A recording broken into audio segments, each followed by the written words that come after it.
What's up, everybody? Welcome to Relationships with EJ80 Proof. Thank you for joining us live again. Today, we're going to be talking about why relationships fail. Now, there are many reasons why relationships have problems. But before we get into that, hit that subscription button, hit that notification bell so you'll always be notified when the next video or live event is going through.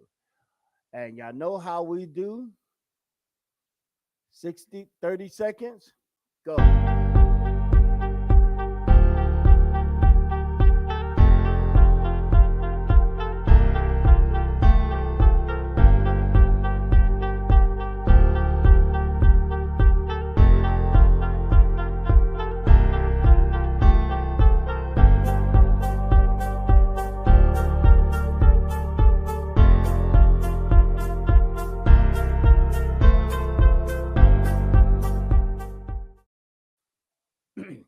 What's up, everybody? Welcome back to Relationships with EJ80 Proof. Today, we're talking about why relationships fail. I mean, the divorce rate is higher than the marriage rate. And when I talk about why relationships are failing, I'm not talking about all that nonsense in Hollywood, because in Hollywood, marriage is big business. That's all it is. You know, you marry the richest guy, you marry the richest girl, you get divorced, you take half, and then you marry the next one. And that's the kind of nonsense. So if there's any millionaires or billionaires watching this show, or any Hollywood types watching this show, I'm not talking to you. So mind your business. Also, I would like to say thank you to everybody that was on Facebook or YouTube or Twitter that let me know that I was having problems with my audio. I have taken some steps to try to rectify that. Please do not stop. I'm new at this and I'm trying to get everything as perfect as I possibly can, because if you like me enough to log on, I need to respect you enough to give you the best quality that I can. So please don't stop. If you see something wrong or hear something wrong or whatever the case may be, just drop it in the comments, hit me in the DMs, whatever, and let me know. So, with that being said, I am going to start off with the first reason why I believe relationships fail, and that is reason number one, which go pop across the screen any second now. Y'all know I'm here with my co-host, Amal. She's doing a great job. She's been holding me down since I started. I always appreciate her. And here's the first one.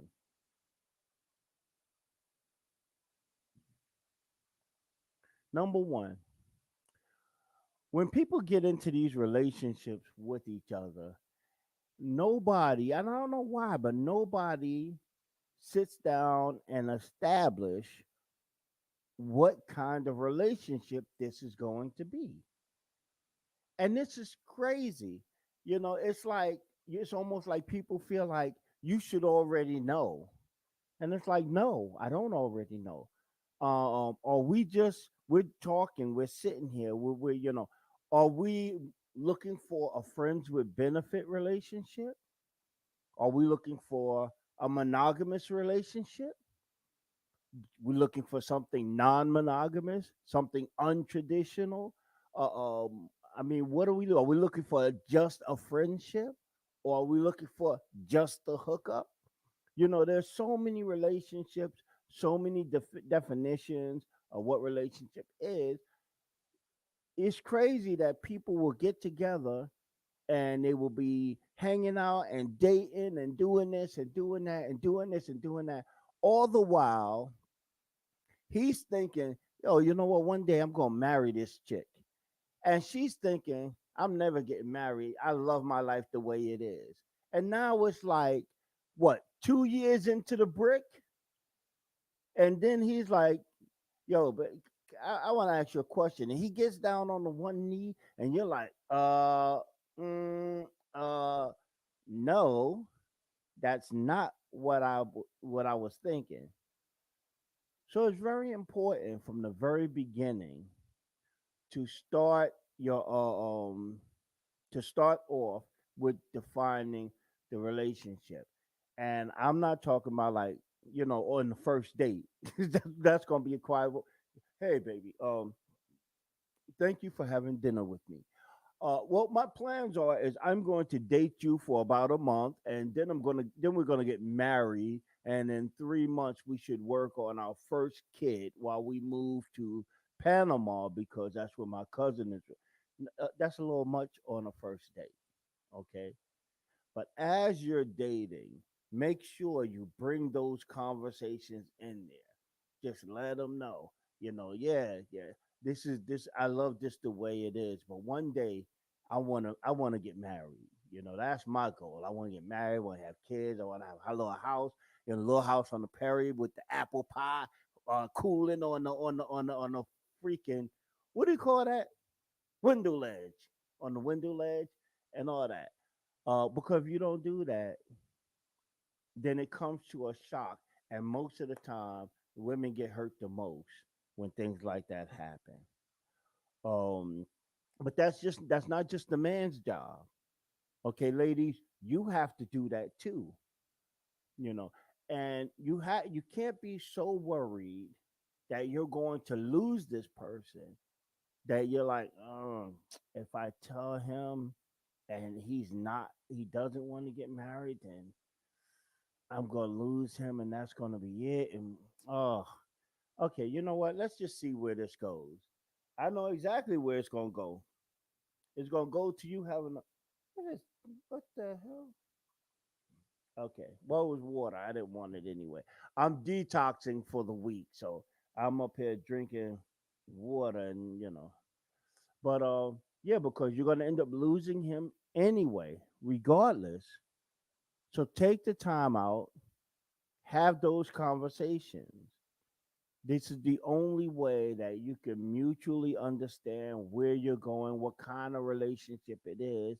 And so therefore, maybe you will won't, hey, what's up, Betty? How you doing?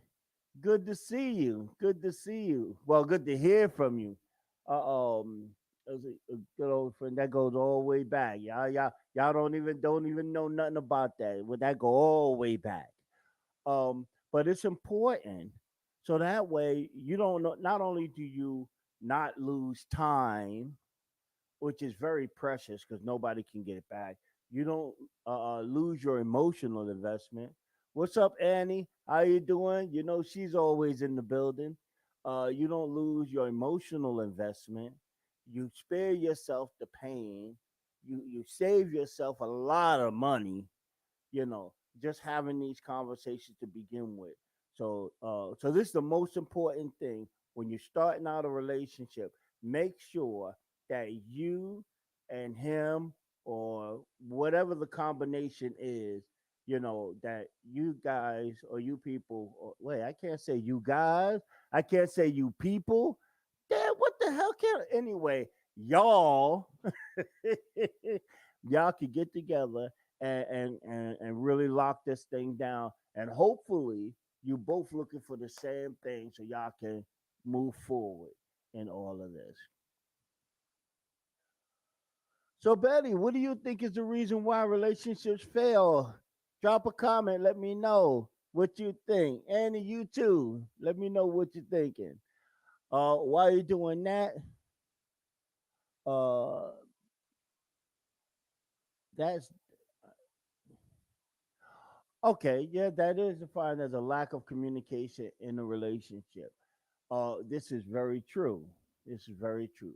Okay, so uh, I'm going to go to point number two, which will flash across the screen any second now. All right, number two, and this is a big one because people feel like they I don't have the right to set rules. You don't have the right to set rules. But a relationship without rules is destined for heartbreak. Okay, and it's unnecessary, and it will be brought upon you by you, because if there's no rules, whatever I'm doing, I'm not right. I'm not wrong. I could do anything, and I'm right in everything that I do. And if you suffer any heartache, that's on you. That's your own problem.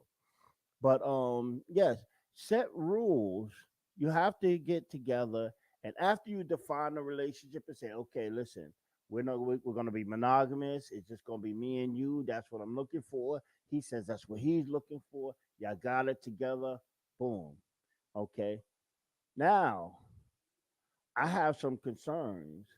If you're going to go out with your guys for the weekend or for the night or whatever, I need you to let me know where you're going. Not on just for safety reasons, and I want to know.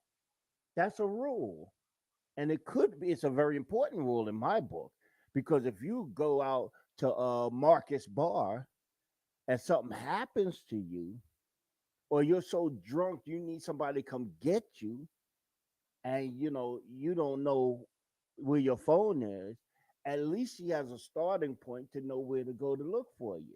So it's very important. It's not about getting permission from her, or her getting permission from him. It's about making sure that we're safe. You know, um, some women have a different rule where it's like, don't be. I know you look at other women when you're not with me, but don't do that crap when you're with me. That's a rule.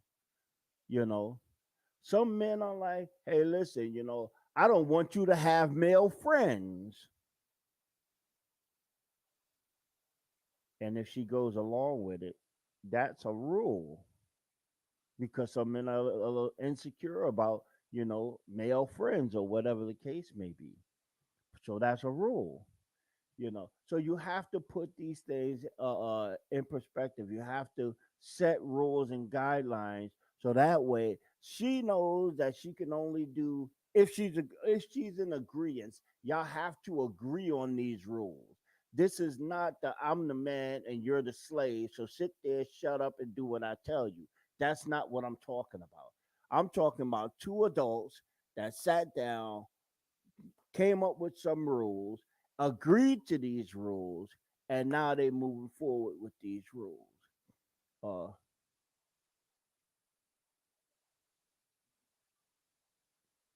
okay, I have this quote. It says rules have to be set before everything, and follow them, and can change. Oh, and can be changed. Uh, uh, always communicated. No, it says in consent. In other words, I think what she's saying is that you have to sit down and come up with these rules, agree with those rules. Then you have to follow these rules, and these rules are only changed with the consensus of each other. Okay, there is nobody that is in the house. That I do believe in the man being the head of the household. I do believe he has a leadership role in the house. I don't believe that any of that means that his wife is worth. I mean, his woman is worth less or worth less. Or she should be stepped on and pushed around. No, I believe y'all got to come up with these things together and then follow them. Okay. So if she agrees to the no male friends, and then she goes out and get a male friend, he has the right to get upset, because you agreed to a rule and you broke it. Uh, um, if you tell him you gotta let me know before, if you're not coming home because you're doing overtime, you gotta call me and let me know that you're doing overtime, and that's why you're not home, or you're not coming home. Okay. If he does overtime and don't call her, she has the right to be angry. Okay, because this is the stuff that y'all put into play, that y'all agreed with, and you're just breaking them like for for whatever your reasons are, and your reasons are not justified unless you got hit by a bus and your phone got knocked out of your hand and ran over by a cab, and your all your fingers was run over by a motorcycle passing by. If that happens, screw the phone call. She'll just have to understand. Moving right along, as I'm being pushed to move right along. Here we go. Number three, unnecessary lying. Now, a lot of people might say that all lying is unnecessary. Totally disagree with that. You could check out my video. Lying is a necessary evil in relationships. I'm going to pop that down in the description. Uh, but we're not going to get on that. That's another conversation altogether. But unnecessary lying is when you're in a relationship. Sometimes you tell these lies, like you want to go to the bar to hang out with your boys, but you don't think she's going to approve, so you lie to her and say, oh yeah, the boss is on my case, he wants me to do overtime, so I'm going to do overtime. And then instead of going to the overtime that's not real, you go hang out with your boys. Never, ever, ever, ever do this, especially to a woman. Don't do this to her, because here's what's going to happen, because your luck is just that bad. Here's what's going to happen. She's going to be sitting in the house thinking that you're at work doing overtime. She's going to see a mouse run across the floor. She's going to panic. She's going to call your job to tell you, I saw a mouse. And somebody there is going to say, EJ didn't come. No, EJ's not here. He's off on today. And then she's not gonna say, "Oh, he probably lied so he can hang out with his boys." No, she's gonna say he lied to me because he's with some chick and they in some hotel and they doing this, and her mind's gonna go 0 to 60. And even if you come home with proof that you were just hanging out with your boys, that kind of lie will destabilize her trust in you. Now, every time you tell her, there's going to be an inquisition like you've never believed, you know. So don't lies. I don't understand why guys do that anyway. I mean, women do it too, but I think guys do it more. That unnecessary lying.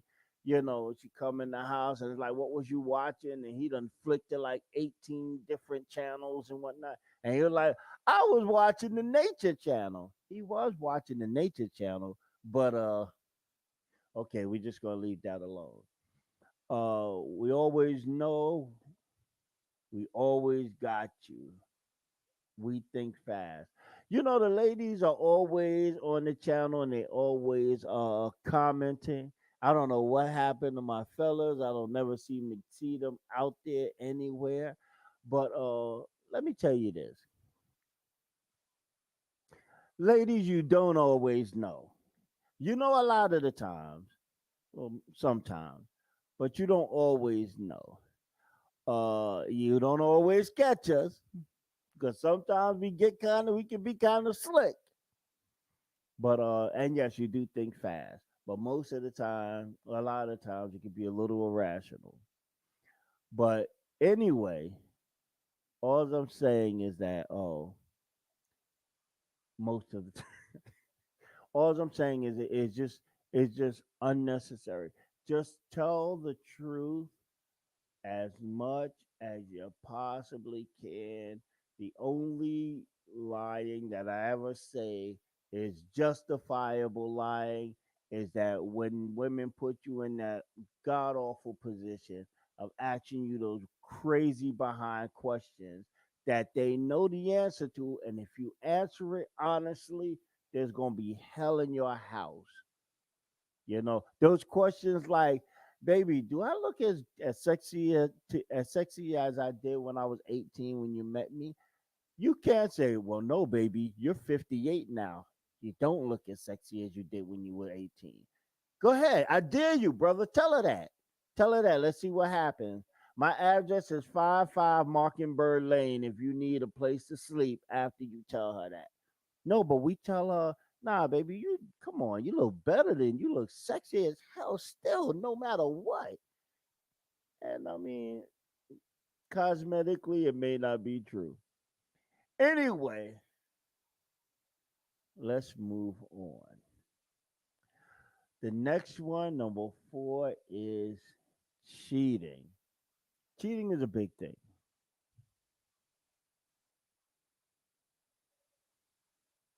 Okay, here's where I am with cheating. Cheating comes in with an undefined relationship. If you have not sat down and defined what your relationship what your relationship is, then there is no cheating. I'm gonna tell you, I'm gonna say it again. If you have not sat down with your partner and defined your relationship, then it is impossible for them to cheat on you. Okay. So there has to be a boundary for them to break, a trust, a commitment for them to break in order for there to be cheating. So if I say, so, this relationship, so what are we doing? And you're like, we're just seeing where it go. Okay. So I'm seeing where it go too. And it went to Susie Q's house. I didn't commit to you. I ain't promise you nothing. So you can't expect much.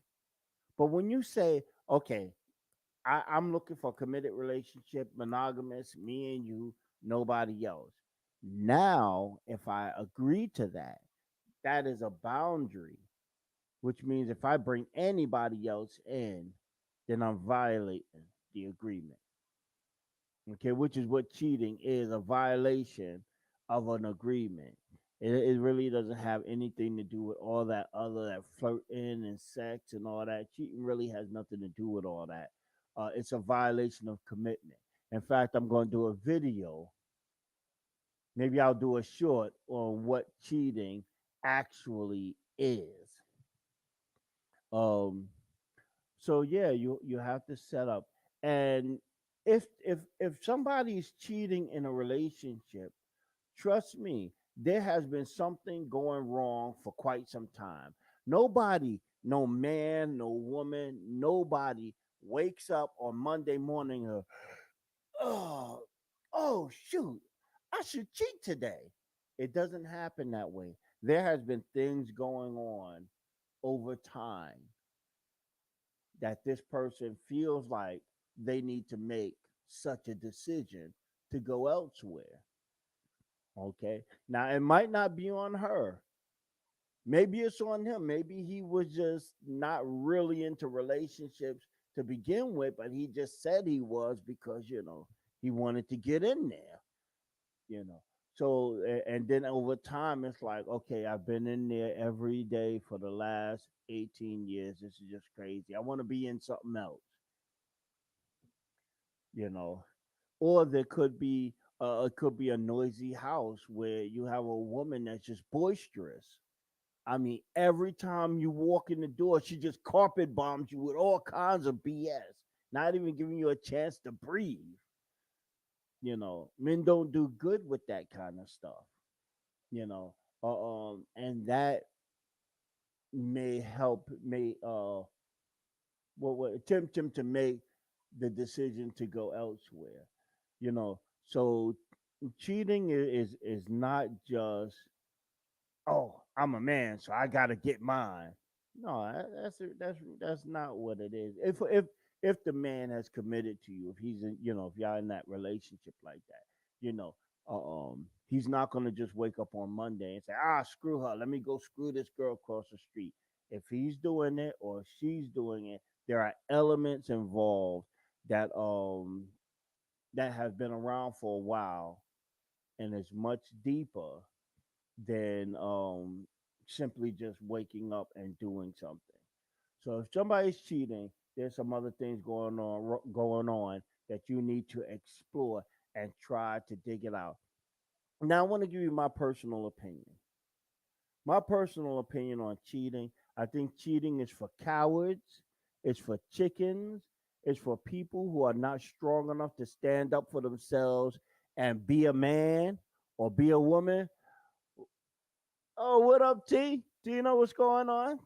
Good to see you on. We're talking about uh um what are we talking about? We're talking about why relationships fail. But the thing is that I think cheating is for cowards. I think you're not man enough or woman enough to stand up and say, you know what, I'm out of here. Okay, I'll turn it up.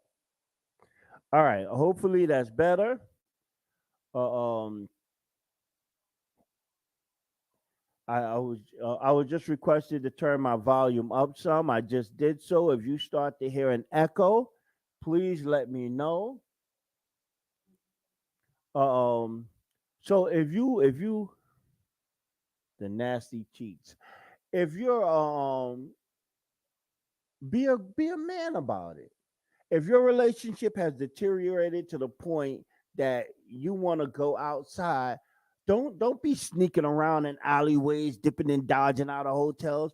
Be a man. Go to her and tell her, look, this ain't working out. I'm gonna pack up and I'm just leaving. Be a woman. Tell them, listen, hey, listen. You know what? I thought it was this, but it's not that.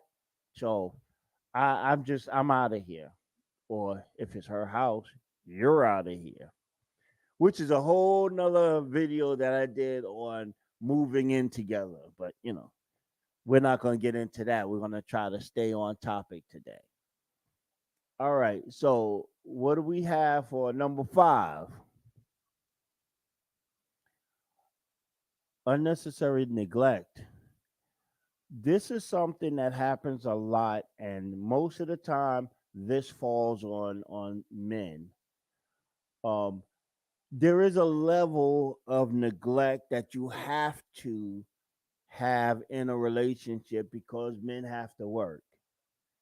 Okay. So we have to work. We go to work 8 hours a day. Your wife wants you home. Your girl wants you at her house. The kids are demanding this, that, and the other. Men who don't want to commit are the biggest cheaters. I'm gonna get right back to that. Give me 1 second. Um, but you have to You have to go to work. The wife wants you home. The girlfriend wants you at her house. The kids want you at baseball practice, and you can't go because you have to work. That's necessary neglect. You have to put the whole family aside because you have to work. In some cases, some men have two jobs because it's just not enough to take care of the family.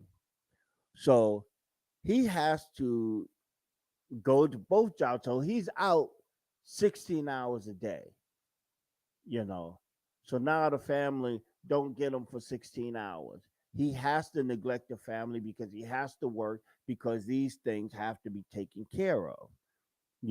Now, if he's in a position where his wife makes a good chunk of money and she wants him to be stay at home dad, well, I don't know, that might be something else because then if you see, then she'll end up neglecting the family because she has to go to the office for 8, 10, 12 hours a day. So when you're in a relationship, there is a level of necessary neglect that you just can't get around because in this world we got to pay for stuff. We have rent, electric, podcasts, all of that kind of stuff. But then there's the unnecessary neglect. Whereas, okay, you've gone to work, you did your 8 hours at work, okay, no family for 8 hours. Then you come home and take a shower, you change your clothes, and you're out the door. You're going to hang out with your friends at James at the bar. So you're at the bar for what? 4 or 5 hours. What does that say? Two jobs, one for the side chick, one for the door hole. Yo, you crazy. Uh, um, but and now instead of coming home and being with your family for what time you have, you come home, change your clothes, take a shower, you go out, you're hanging out with the fellas now. Well, this is unnecessary neglect because now they lost you for 8 hours. They're gonna lose you for another 5 hours. You're gonna come home. You're gonna be tired. You're gonna go to sleep, and then you're gonna wake up in the morning and go back to work. And if anything, you spend an hour, rub the kid's head, kiss them on the forehead, send them off to bed. Good night, kids. Daddy loves you. Go in the room, kiss your lady, roll over in the bed, go to sleep. And you think that it's okay to do that because you're taking care of the bills. The family is not hungry. Your kids are not naked. So you're doing your man thing. But you gotta understand. You gotta understand. If your family was a business, then you perfect. You're perfect. You got it all under control, but they're not. They need your time. Even if you're working 16 hours a day. I'm sorry. I know you come home. I know you're tired, but you have to stay and do something with your family for some time, you know, because eventually that excuse is going to run out and your family is going to start feeling the neglect. Your kids might be getting rebellious. Your wife her eyes might start getting bigger, starts looking around. And women talk all the time. Oh, I don't know, because if my husband did that, I would have left him a long time ago. And you know how Richard be looking at you, right? Richard like you. All kinds of craziness like that, and putting bugs in people's ear that could go all kinds of directions. But you have to come home and spend time with your family. If it's just you and your lady, you have to come home and spend time with your lady.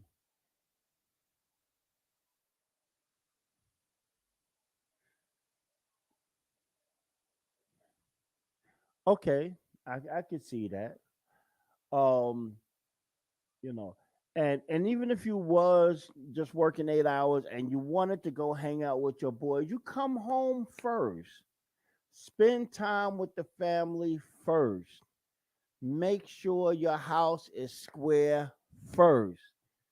Once you do all of that, then if you want to go out and spend an hour or two or whatever with your friends, that's fine. That's fine. But remember, you always have to make sure your house is squared away first. Let's see. The wife will get two jobs, one at her job and one with the mailman.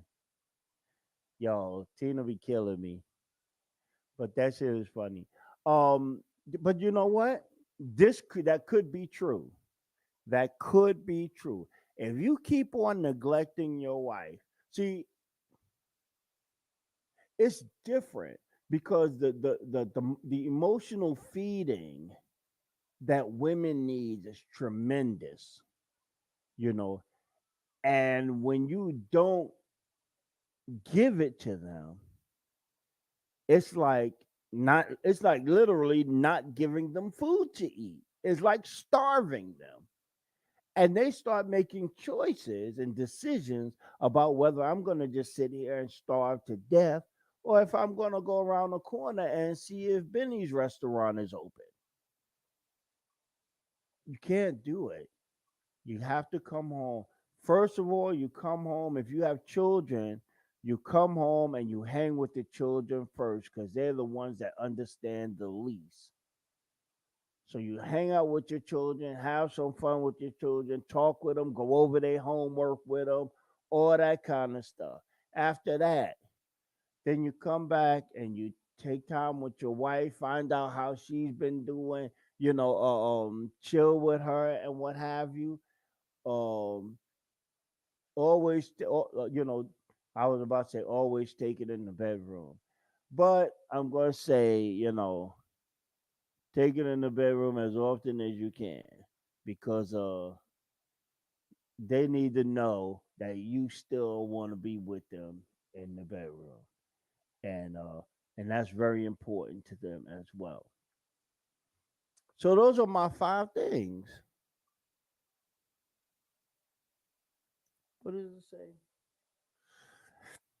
When women stop cooking for her husband, that is a sign that she's not happy.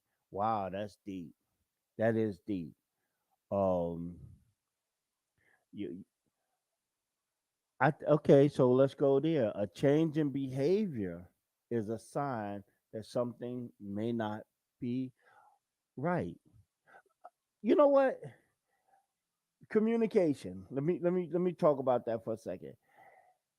I don't know why women do it. Maybe they do it to punish us for existing. But I don't know why women do it. But if you come home or go to your lady's house or whatever the case may be, and she's obviously upset about something, and you ask her, "Hey, baby, what's the matter?" Nothing. There's an expectation that you should already know. Like, you're supposed to read her mind. But then you say, "No, I know something's wrong." And okay, okay, nothing's wrong. Okay, fine. Oh, I'm going to go get my dinner out the microwave. There is no dinner. You didn't, like Tina said, if she's not cooking for you no more, that's a sign. And then you say, okay, you know what? I'm just going to go in the living room and watch my show. And that is the worst thing that you can do, because now it's like you don't even care. And I'm like, how could I care? I don't know what it is. But you and your woman have been together for a considerable amount of time. You have habits and behaviors. When those habits and behaviors begin to shift and begin to change, and I'm not talking about the normal stuff that happens as you age and as time progresses, but like cooking, or you come home and she's not here, and usually she's always home, you know, or there is you try to talk to her, she don't want to talk, you know. Now she takes phone calls in the bathroom. All of these are signs that something, like Arsenio Hall used to say, things that make you go, hmm. Secrets. I should have put this in the list for number 6. uh Secrets, mainly secret friends. Let's not have unnecessary secrets. And I use the word unnecessary a lot because there are secrets that you just need to keep to yourself. You don't have to come home and be like, "Hey, baby, you'll never believe what happened to me at work." Well, what happened, dear? Yo, they hired this new girl. She had these double D jugs and this 54-inch jiggly. And when she hugged me, I hugged her, and my hand was like right at the base of her. Oh my goodness, man. I got an erection and everything. Okay, see, we don't need to say all of that. We don't need to say all of that. So there are some secrets you want to keep to yourself, you know, or if the lady at the bakery that you and your wife go to, every time you go there, she's always licking her lips when she see you, or eating food in a strange kind of manner. You might want to just switch bakeries. But to tell you what, you know what? Every time I come to this bakery, she's always eating an eclair, and she eat in a weird kind of way, but it kind of looks sexy. No, no, no, no. This is not what we want to do. So those kind of secrets you keep to yourself. But other secrets, like secret friends, listen, I'm going to tell you. Women are so nosy that, oh, I'm sorry, that's not politically correct. Women are so intuitive that they're going to eventually find out. And if they don't know the answer to the question, their minds are going to create worlds that Marvel comic couldn't imagine. And you will pay the ultimate price. Put a password.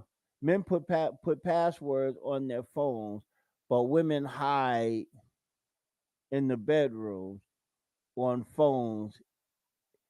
It's a You know what? First of all, I did another video. I'll put that in the description too. That says even in relationships you have a right to privacy. Okay. No woman, no man has the right to demand that they should be allowed to go through your phone. That's just not it. Like for me, I don't care how much I love you or how deep or whatever the case may be. I would never give you access to my phone. Never. And I would never ask you for access to your phone. Ever.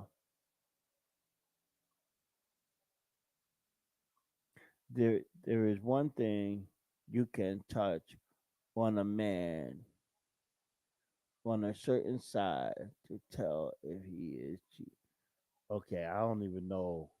I don't even know where that's going. But this is a rated PG show, so I don't know where that's going. But no, no, and that's another thing.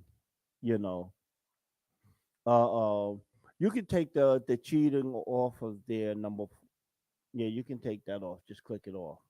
Click all of them off. Um, what was I saying? Oh, how keeping these secrets that don't need to be kept, like secret friends. Now, if there's somebody that your wife knows or somebody that's in your circle that's like trying to come on to you or try to flirt with you, my advice, tell your wife. Tell her. Don't be like, okay, I'll just stay away from her. I ain't gonna say nothing. No, tell your wife. It's the safest, most protective thing you can do. Tell her when you get home. Say, listen, your friend Susie Q. Hey, I'm telling you this because this she keep doing this, and I don't know. She did it today. When we was at church, she kind of winked at me while she was putting on her lipstick, and I was a little uncomfortable with that. So I'm just telling you, maybe you should talk to your friend. Tell her, relax that. I remember one time, me and a good friend of mine, we were doing a video shoot in a church. Um, and when the video shoot was over, he was packing up his gear. I was packing up my gear, and a woman walked over. A woman walked over to me, and she asked me. She said, "Hey, I'm getting into photography, and I don't know a whole lot, and I see you really know what you're doing." So I said, "Thank you." And she said, maybe I could give you my number. You can like give me some pointers or what have you. So when she said this, I thought to myself, I was married at the time. I thought to myself, me giving another woman, my phone number, as innocent as I believe it would be, sounds a little stupid. So what I told her, I said, "Well, look, I'm really trying because me and him, we got something else to do. I'm really trying to pack up. That lady right there, that's my wife over there. Just go over there and tell her to give you my phone number, and you can contact me and so forth and so on." Boom. That lady did not go over there and ask my wife for the phone number because that woman was up to no good.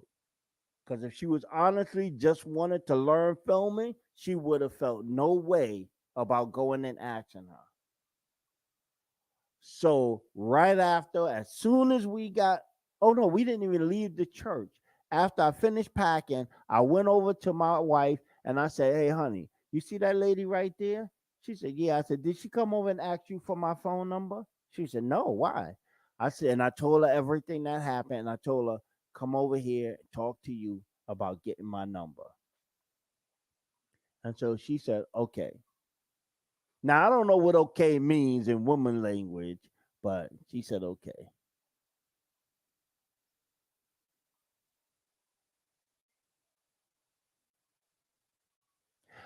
Well, sometimes it is innocent.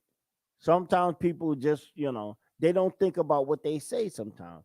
But by me telling my wife, that's a secret that I didn't need to keep, because that secret could come back. Because who knows in the church who heard her and heard what I said to her, or whatever. And they go back and tell her, then it's like, well, why didn't you tell me about it? And now off to the races. So don't keep unnecessary secrets. You know what I'm saying? If something's happening at your job that you think's going to affect your house, come home and tell her. Don't let her find out through the grapevine. You know, if you ate the last container of Jello in the refrigerator, tell her you ate the Jello. I didn't hear what you said. Could you please write that down and show it to me? Oh, so see, Annie's saying that it all comes down to communication. Everything in a relationship could be saved or destroyed by communication or the lack thereof. So she just put my whole almost an hour show into a nutshell, into a couple of words, which is so true. It's always about communication. But oh, I was getting ready to say let's wrap it up, but let's see what's going on here. It says okay means in oh wait, okay, I got a definition for okay in women's language. Okay in women's language, that we will catch that thing in the alley 2 blocks from the church, around the corner, from the hospital, across the street from the man. That's really specific. That that just got me a little nervous. That's real specific. Oh my goodness. Uh, that's not what I was. Yeah, yeah. Communication. You know, I did the whole show about. I don't think I put communication in the list, but overall, communication is the thing. If you're not talking to one another and sharing all these points, then your relationship is destined to fail. I promise you, I guarantee you, your relationship will not survive without communication. Okay, so with that being said, I keep looking at this water because I'm thinking there's something else. Like I said, I'm detoxing for the week, trying to get myself somewhat healthy, learn some discipline. Uh, but that's about the size of it. I'm going to get ready to wrap up and call it a day. This is the proper communication. Yes, this podcast is proper communication. This is how we do it. As what was that? Willow Smith, Willow Smith said, "This how we do it." So I'm EJ80 Proof. Thank you for joining me on my live. Don't forget that I go live every Wednesday at 6 o'clock. Please, this Wednesday I'll be going live from North Carolina. I'm going on vacation. Uh, So please, I need everybody that's listening. I need your help. Please, if my audio sounds staticky, if you're hearing echoes, if it's too low, if the camera's blurry, anything, please let me know. Please let me know. I'm not gonna take offense. I'm not gonna be like, oh, and people hating on me. Let me know. The reason why I'm asking for your help is because I'm new to this. And like I said, if you like me enough to click on and watch my videos and join me live, then I should have enough respect for you to give you the best quality video and audio that I could possibly produce. So that's it for today. Don't forget to stop by. Just go to www.ej80proof.com. Like and subscribe to the channel. Drop your comments. Tell me what you think. As usual, thank you, Tina, for coming on and sharing your opinions. Some of them are a little crazy, but that is what it is. I always appreciate you, and Annie. I always appreciate you showing up. We had Betty Ann on. She showed up, and I thank everybody. This relationships with EJ80 Proof. Just sharing my thoughts.